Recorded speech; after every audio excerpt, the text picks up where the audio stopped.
Bonjour et bienvenue dans ce jour 15 du Prime Wisdom Challenge. On est là, ça fait 15 jours que chaque jour je lis un chapitre de livre de Proverbes pour en extraire un maximum de sagesse afin d'avoir une année 2026 différente. Parce que oui, si tu veux des choses différentes, il faut recevoir des choses différentes. Et c'est le sujet du jour. L'invité du jour nous fait réaliser cette situation. Imagine, t'es là, tu as accès à des tonnes de savoir, de connaissances, de podcasts que tu veux et ta vie ne change pas. Pourquoi? Parce que tu es un obèse spirituel. Tu fais qu'accumuler et il n'y a rien qui se passe parce que tu ne veux pas appliquer. Et c'est ce que nous parle Tracy. On va aller plus en détail aujourd'hui. C'est le jour 15 du Prime Wisdom Challenge avec Tracy et Pedro Adeo qui nous analysent le chapitre. Moi, je vous donne ce que j'ai compris, ce que j'ai retenu. Et aujourd'hui, on parle d'expansion divine, de vraies connaissances et de stratégies pour s'expandre dans les réseaux sociaux. Donc, restez avec moi jusqu'à la fin. Ce sera super intéressant. C'est parti. Le verset clé du jour, c'est le verset 2. La langue des sages rend la connaissance plaisante, tandis que la bouche des hommes stupides déverse la folie. La connaissance est plaisante. La connaissance, c'est du moi. Cette connaissance, en fait, elle nous amène à l'expansion, elle nous amène à grandir, elle nous amène à changer, à être transformé. En parlant d'expansion, Dieu est un Dieu d'expansion, je l'ai dit plusieurs fois, mais l'expansion, c'est dans sa nature, et soit tu grandis, soit tu meurs. C'est un peu l'histoire d'ailleurs de Tracy. Elle nous dit, Tracy, c'est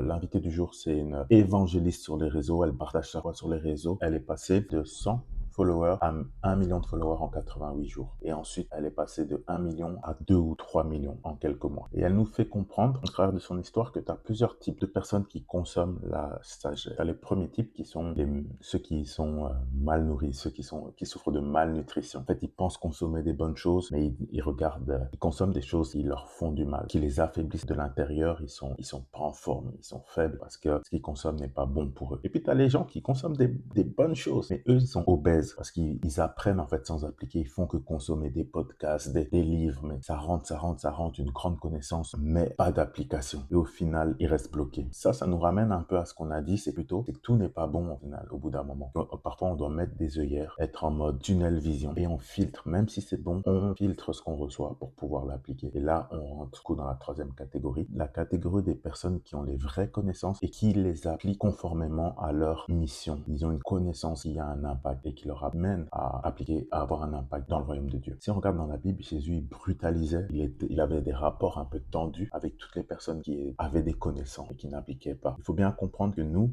on est dans un contexte occidental où beaucoup de la connaissance, ça passe par apprendre.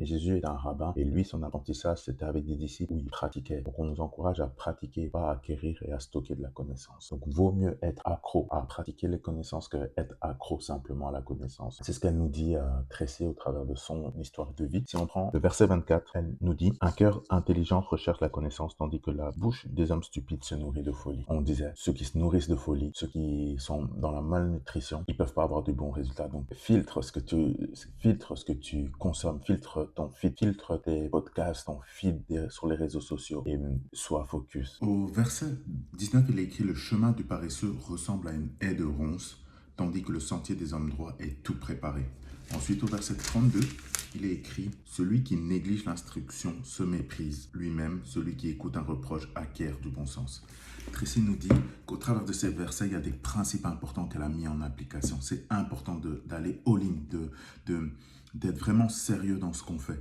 Elle était là quand elle cherchait un peu sa voie et qu'elle voyait en fait que beaucoup de choses se passaient. Il y avait un réveil, donc les gens autour, elle voyait les gens être attirés par la foi, se poser des questions. Elle se dit, Seigneur, moi je veux pas être simplement spectatrice. C'était sa prière, je ne veux pas être spectateur. Elle a prié, elle a eu une porte ouverte pour un training, pour devenir une personne qui va partager la foi sur les réseaux. Elle a appliqué le training et elle a été sérieuse dedans. Elle a dit, j'y vais all-in. Et c'est comme ça qu'elle a pu avoir les résultats que j'ai mentionnés plus tôt. Et en fait, l'encouragement ici, c'est ne pas être une personne qui va être là et qui va simplement rester dans cette culture où on regarde les gens qui sont sur le devant de la scène, les prédicateurs, les gens qui font des conférenciers et qui se disent « Ah, ce qu'ils font, c'est génial ». La question, c'est toi, qu'est-ce que tu fais, hein? Et toi alors, qu'est-ce que tu fais? Ça demande en fait de l'humilité, de pouvoir se dire « Ok, je connais pas, je vais aller suivre des cours, je vais me former, je vais bosser ». Alors que l'orgueil de « je reste sur ma position », c'est une résistance qui t'empêche de pouvoir porter du fruit, de pouvoir avancer. Donc comme je vous ai dit, elle a suivi des coachings, elle a été à fond, ça a fait un boom. Et en fait, là, c'est important de comprendre que c'est elle qui a acheté les caméras, c'est elle qui s'est bougée. Pourtant, elle a prié au début et elle va te dire, tout ce qu'elle lui arrive, c'est grâce à Dieu. Mais oui, c'est important de rendre gloire à Dieu pour ce qu'il fait, mais c'est aussi important d'être transparent avec les choses qu'on met en place pour obéir à Dieu. Elle a mis des choses concrètes en place. Elle a acheté les caméras, elle a fait les formations, elle a été all-in, elle a écouté ce que les coachs lui disaient. Quand il y avait des remarques, elle a appliqué. Et c'est ça qui lui a permis d'avoir une croissance. Parce que quand il n'y a pas de management, quand il n'y a pas de gestion, il n'y a pas de croissance. Donc pose-toi la question, qu'est-ce qui te retient? Est-ce que tu appliques vraiment les choses? Est-ce que tu vas au bout des choses? Et comme je l'ai dit, elle est experte en réseaux sociaux, elle est présente sur les réseaux sociaux. Donc du coup, elle a un peu partagé sur le sujet de tiens, aujourd'hui les réseaux sociaux sont liés à beaucoup de choses de mauvais. On a une mauvaise image des réseaux sociaux. Est-ce que quand on veut partager sa foi, est-ce qu'on veut prendre part aux réseaux sociaux avec tout ce qui se passe de mauvais? Et la réponse est bien sûr que oui, parce que la question qu'il faut se poser, c'est pas est-ce que les réseaux sociaux c'est mauvais, mais c'est combien de personnes je peux partager le message que j'ai en moi aux gens au travers des réseaux sociaux. À combien de personnes je peux partager la foi, le message de Jésus sur les réseaux sociaux? Tracy nous dit que au travers de sa plateforme, il y a plus de 100 000 personnes qui ont pris une vraie décision, un engagement. Et ça nous ramène à un passage très bouleversant que Jésus nous dit, très clivant et très challengeant, qui nous dit que vous ferez des plus grandes choses que moi. Et c'est un concept de malade. Lui qui était Dieu, lui qui était parfait, nous dit qu'on pourra faire des plus grandes choses que lui. Et Pedro nous partage le fait que, en fait, il faut voir Jésus en deux, un peu séparé de choses. Il y a Jésus l'homme et puis il y a Christ. Christ, on ne pourra jamais rien faire que Jésus-Christ, celui qui est mort pour nous à la croix. On ne peut rien faire, c'est au-dessus de nous. Mais puis il y a l'homme qui marchait en sandales, l'homme qui était limité, qui se déplaçait à dos d'âne. Nous aujourd'hui, grâce à la technologie, on peut partager des messages qui, Tracy nous dit, quand elle dort, les gens écoutent et laissent des messages qui sont touchés par ce qu'elle partage. On peut atteindre des zones qui ne sont pas atteignables. Notre message peut aller partout. C'est ça qui nous emmène dans cette réalité où on peut faire des choses qui sont plus grandes que Jésus à son époque. Cette phrase, on doit la prendre comme un défi personnel, comme un challenge personnel pour avoir un impact plus grand. Elle nous donne enfin quelques conseils pour les réseaux sociaux. Elle nous dit, ben voilà, si elle devait commencer aujourd'hui, et ça m'a surpris, si elle devait commencer aujourd'hui, elle irait sur Facebook. Je n'étais pas au courant. Mais voilà, Facebook veut rattraper son retard. Facebook rémunère très bien les petits créateurs de contenu, contrairement à Instagram qui ne rémunère quasiment pas.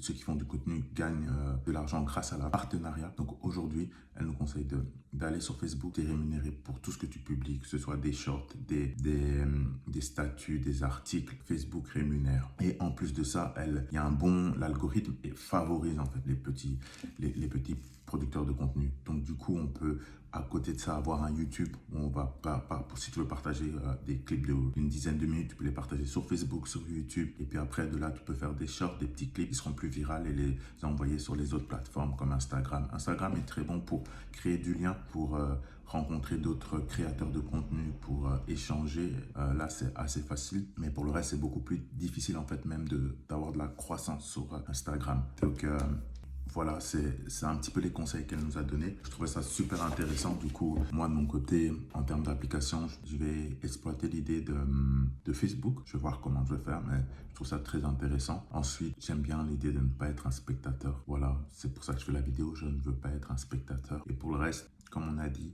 moi je suis en mode tunnel vision, je veux continuer en fait à être intentionnel dans le fait de ne pas être un obèse spirituel et d'appliquer. Donc là je vais même revoir toutes mes applications que je vous ai dit jusqu'à aujourd'hui et voir si je m'engage, si je fais ce que je dis. Donc je vous fais un très beau sourire comme je l'avais dit plus tôt et je continue de produire. Donc voilà, c'est tout pour aujourd'hui. N'hésitez pas à liker, à partager, à rejoindre le groupe WhatsApp si vous voulez qu'on échange ensemble sur le chapitre du jour. À demain pour une autre vidéo. Soyez bénis, à plus, ciao.